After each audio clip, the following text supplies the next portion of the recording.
You're meeting with East Hert's Green Party tonight. Given prominent members such as yourself, how important is it to touch base with regional party groups? Well, one of the things I do is spend a lot of time travelling around the country. I mean, yesterday I was in Shropshire, tomorrow I'll be in Sheffield.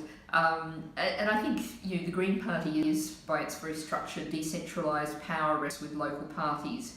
We're intensely democratic with local decision making. And I think that's one of the strengths of the Green Party, is we're not focused just on Westminster. We're not focused in that narrow realm down in that sort of few square miles down in London. We are based around the country. We get feed-in from members. Policy comes from around the country. And I think that's really important, because one of our many political problems in Britain is the fact that we have a Westminster political class that's absolutely out of touch with the rest of the country. And that's something that the rest of the country is getting increasingly fed up about. So following on that then, what are the biggest issues that the Green Party feels so strongly about at the moment, especially given the current political landscape? I think in the current political landscape, of course, one has to start with Brexit, because that's right here in front of in our face. And where we go from here is, during the referendum campaign, we were campaigning very strongly, saying we should celebrate free movement of people in the EU, saying that we believe we need to keep the protections of the single market, the protections that come for workers' rights, environmental standards, etc. So what we're campaigning for is for those two things to continue, whatever our other relationships with Europe are. And also, at the moment, we're particularly focusing on the status, the situation of EU citizens from other parts of the EU living in the UK.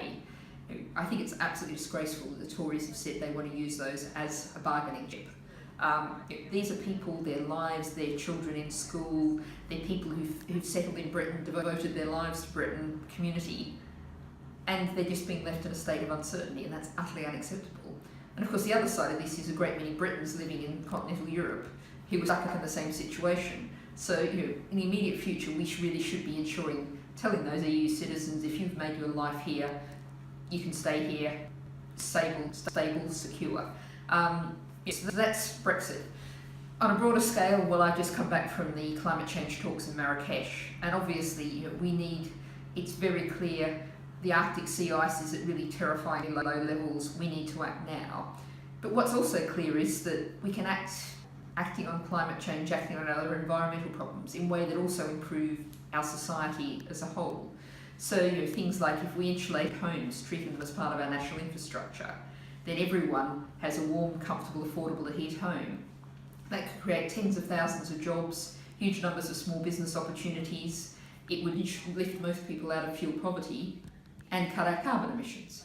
If we invest in public transport, affordable, convenient, reliable, running when and where you want it, then people don't need to use their cars. That has lots of advantages for congestion.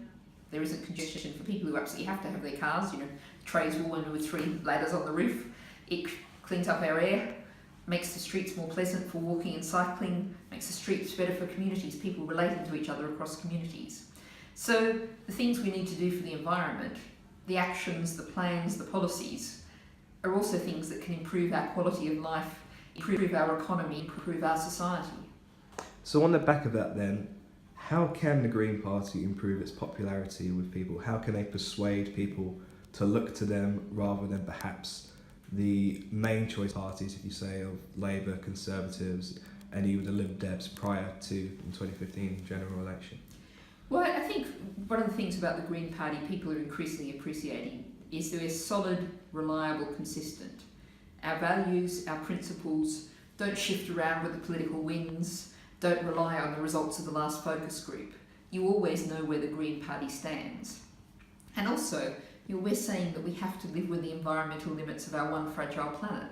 And having just been with some farmers in Shropshire, one of the things I found really interesting was, off their own bat, without any reference from me, they were bringing up climate change and saying, boy, we're seeing our climate changing, this is having a really huge impact and we're worried about it. They were also saying things like, we're really worried about the farming methods we've been using over the past few decades, the damage that's doing to our soil. We need to find ways to restore the soil. These are all things that the Green Party's been talking about for a very long time. And these are communities who mightn't necessarily politically identify with the Green Party, but they're seeing our cause and issues very much coming to the fore. and they're increasingly coming to listen to us to ask us what we've got to say.